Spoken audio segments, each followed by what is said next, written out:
Today we're going to put down some decking, and this is pressure treated 5-4 decking. So it's not going to rot, immediately. It's going to last quite a bit of time if you get some moisture that's coming up through.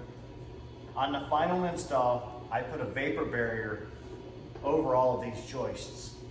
Then I install the decking. So your option, should you choose to not want to have pressure treated decking indoors, that may be a concern for some. So if you're using this as a child's playhouse, maybe you don't want to expose them to whatever chemicals they are. I think starting in 2012, they started taking the arsenic out of treated lumber, so it's a little safer, but there still may be safety concerns. So there are options. We can talk about those.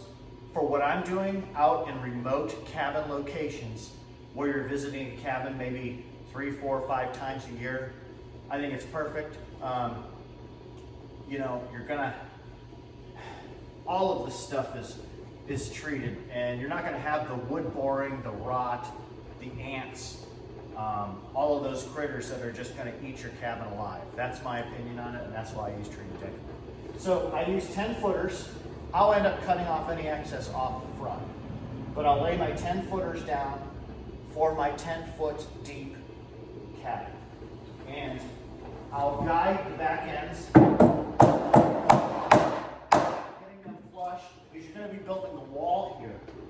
And we'll overhang some sheet metal so that you won't get rot, water, moisture coming in here.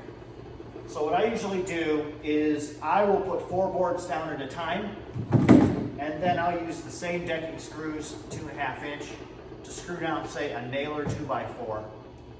And I will use these reversible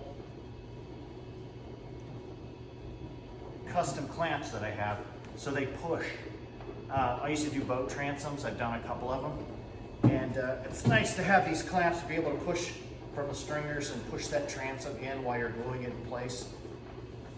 So I use these to push as tight as I possibly can. I know you're going to hear that deck should have a 1/4 inch gap, whatever. You're going to get your 1/4 inch gap when these things dry out, trust me.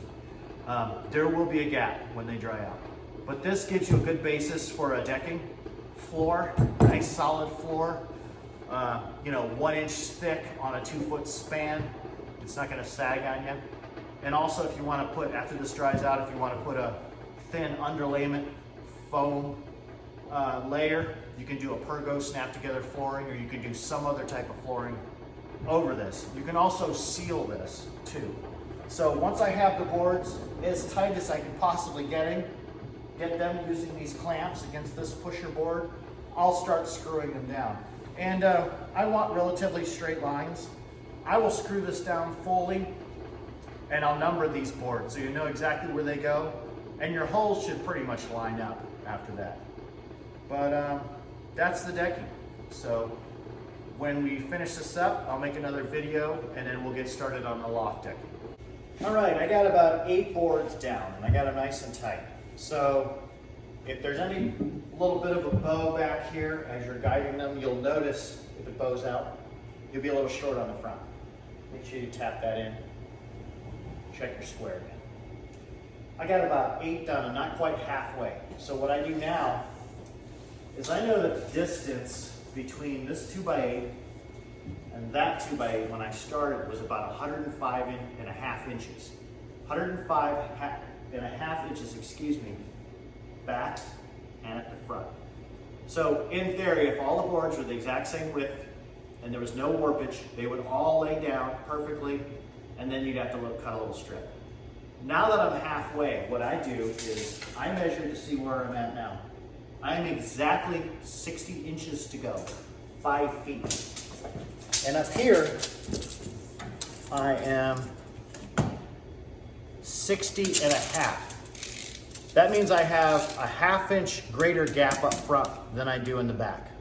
So I know my platform is perfect.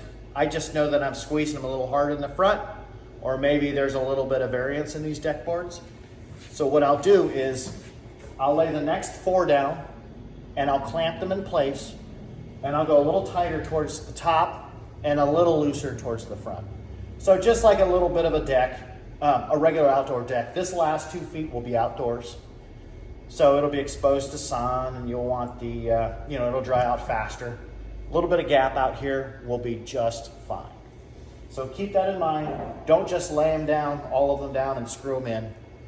You'll want to make sure that you're kind of getting them square as you go. So that little measurement, I'll put down 4 more. I'll measure again, and I'll start taking up any slack so that I get as close to the gap at the end as possible to rip my filler piece, which will just be about, I don't know, a couple inches wide probably. Okay, say hi, Scout.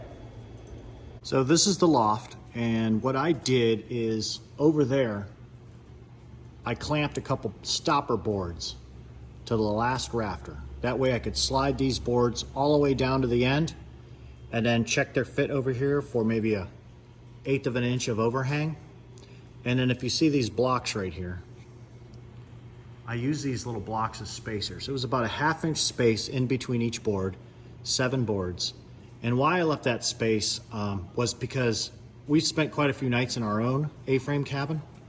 And when you have the lighting from up above coming through during the sunrise, you'll be able to really light up the cabin. It really makes all the difference. It allows that light to get down to the lower floor. So here, all the boards are in. And I cut about a 4-inch strip. I ripped it with a circular saw on the table. And that was our filler piece, but everything is nice and tight. It was 297 screws total. So just for reference, and those will be supplied.